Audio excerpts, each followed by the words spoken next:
sin más preámbulos, ya yo voy a comenzar a estar hablando con mi invitado especial, el cual nos va a hablar en el segmento vocabulario la palabra Torah. Pastor, ¿qué es la Torah?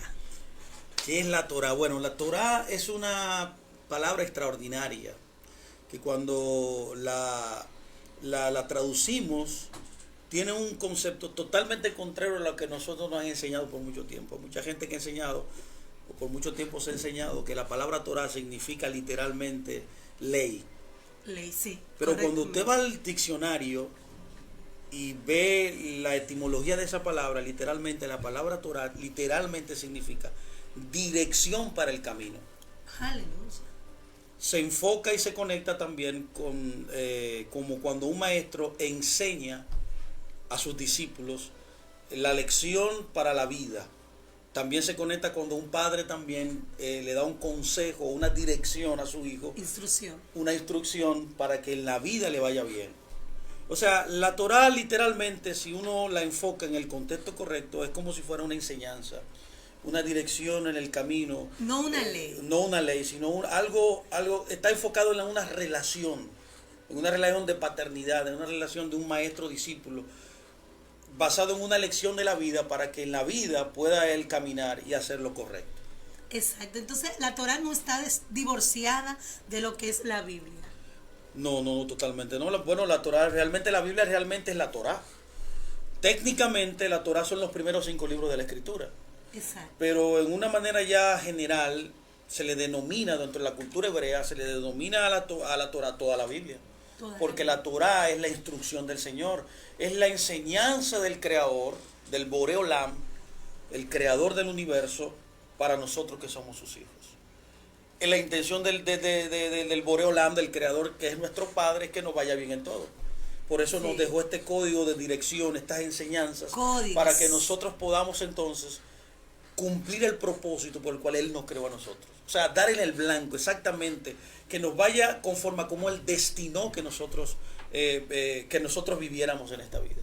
Exacto, entonces la ley no me mata, sino la instrucción de vida me hace más fuerte. Totalmente. La ley fue diseñada no para matarte, sino para producir vida. Como todo lo que hace el Señor. Todo lo que Él hace es para que nosotros experimentemos, como en una ocasión el mismo maestro, nuestro maestro Jesús dijo, yo he venido a darle vida y que la tengan en abundancia. O sea, la Torah tiene que ver con la vida, con la plenitud. Tiene que ver con esa mentalidad divina de impartir lo que Él mismo es. Su esencia. Su esencia, exacto. Es y la allí vida. encontramos una serie de leyes, pero sanitarias, leyes de institucionalidad del país, dada allá en Israel, porque no todas es para aplicarla a nosotros.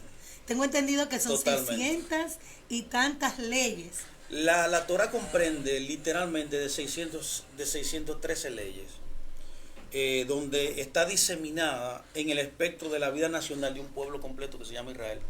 Literalmente, y hay estudiosos que han delimitado el marco de operatividad de la ley, de la instrucción, de la enseñanza de Dios para la humanidad, y están divididas literalmente en 22 sesiones. Igual que las 22 consonantes que tiene también el alfabeto hebreo. Wow, pero qué asociación, más conexión, extraordinaria. más extraordinaria. Perfecta. Totalmente. Perfecta, totalmente, y que nos ayuda para nosotros tener una mejor vida. O sea, la Torah no está diseñada. O sea, hay gente que dice, bueno, nosotros la ley no la podemos cumplir, y eso no es totalmente real. Ese no es el concepto correcto de que Dios quiso enseñarnos a nosotros, al revés.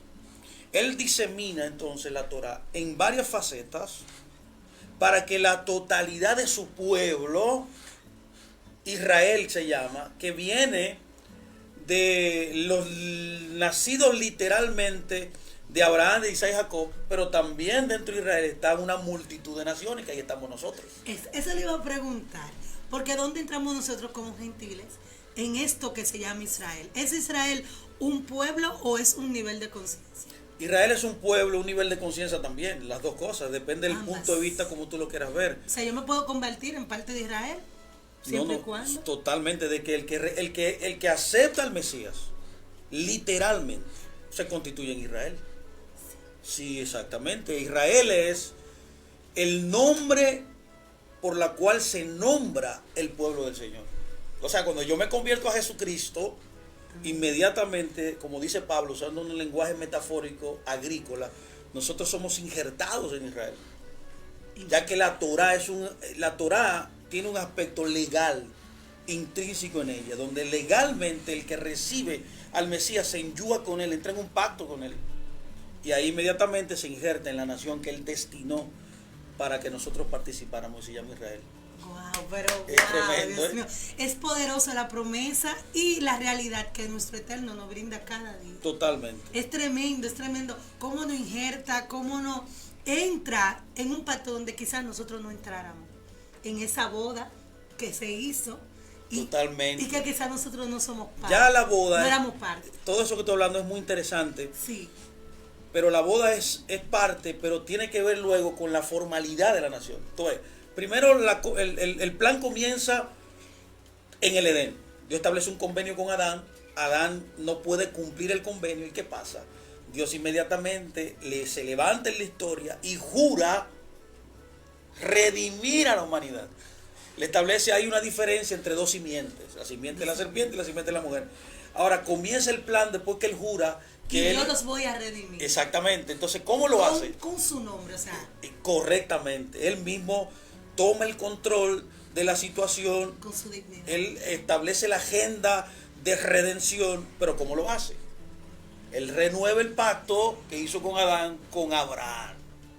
Entonces con Abraham concerta un pacto que se llama el pacto de la promesa o el pacto abrahámico. Es en el pacto abrahámico donde se concentra el plan completo de Dios de redención de la humanidad que envuelve las naciones de la tierra.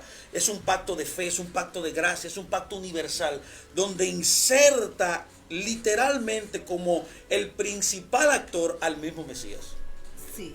Entonces le dice ahí a Abraham, en tu simiente serán benditas, o sea, injertadas. La palabra correcta es injertada. Cuando dice, y serán benditas, la palabra ahí es injertadas. Eso por lo que usa Pablo en el libro de Romanos cuando habla de ese gran árbol que es Israel. Del olivo silvestre. Exactamente, donde estas ramas silvestres serán injertadas en ese árbol llamado Israel. Pero el punto central de ahí, de ese concepto de Israel, es el mismo Mesías. O sea, el pacto abrahámico fue hecho nada más y nada menos que con el Mesías.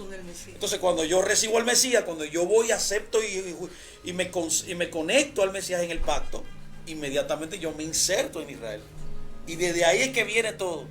De eso fue que habló Pablo, de eso fue que habló Santiago, de eso fue que habló Pedro, de eso fue lo que habló Yeshua siempre. Cada vez que enseñaban en el Nuevo Testamento, hablaban del concepto de la promesa, hablaban del pacto de la promesa, que era el pacto que concertaba la redención total de la humanidad. Que es la misma Torah.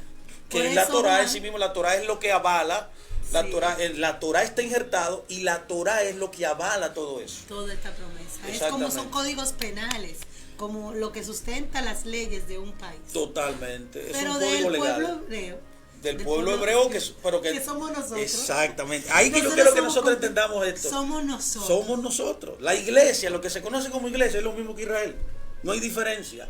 La diferencia ha venido en el trayecto histórico, en un devenir de la historia donde se ha tergiversado el entendimiento de este concepto. Ellos han entendido que Israel es diferente a la iglesia y eso no es cierto. Técnicamente en la escritura eso no es cierto. No han desvinculado de nuestras raíces. No han querido desvincular de esas raíces. Enseñanzas malsanas que nos dan en el punto central de todo lo que la Torah está diciendo, todo lo que la palabra de Dios está diciendo, que es un solo pueblo. El Señor dice, Pablo dice en una ocasión, es un solo pacto, un solo pueblo, una sola fe, un solo espíritu. ¿Cómo puede ser que el Señor tenga, por ejemplo, como hay ahora mismo dentro de las denominaciones cristianas, hay más de 40.000 denominaciones? ¿Cómo puede ser que la iglesia del Señor tenga 42.000 caras y aparte hay un Israel aparte? Eso no tiene sentido en ningún lugar. No hay coherencia. No hay ninguna coherencia. No hay coherencia en ello y es por eso que el Señor hace promesa tanto en Habacuc y en Sofonías de que Él daría su nombre, de que Él traería a sus hijos en su tiempo. Totalmente. De que Él va a redimir, no ningún hombre, Él va a redimir su pueblo. Y esa es la esencia misma del Evangelio. El Evangelio es el pacto abrahámico. el mismo Pablo lo enseña en Gálatas 3:16, usted lo puede buscar, dice Sí. en Gálatas 3:16, que Abraham de antemano le predicó las buenas nuevas. Y ahí dice, y en tu simiente, y dice, ¿cuál es lo que le predicó? Y en tu simiente, que es el Mesías, serán benditas todas las familias de la tierra. Entonces el Evangelio está suscrito en el pacto que él hizo con Abraham, donde comienza de nuevo a redimir a la humanidad a través de un hombre que estaba en el mundo, que vivía en Babilonia, que era Ur de le da un llamado, le dice, Leg leja, sal de ti mismo. Le dijo, sal de tu tierra, de tu conciencia, de tu estado actual, natural, y trasciende a la posición que yo he destinado para la humanidad alcanzar y ser. Tú eres el responsable, el iniciador, por eso es el padre de la fe, de todo este plan que yo tengo, donde tú estás incluido, pero el Mesías también. Entonces ahí comienza el desarrollo de este plan de redención extraordinario, en la cual nos ha alcanzado a nosotros.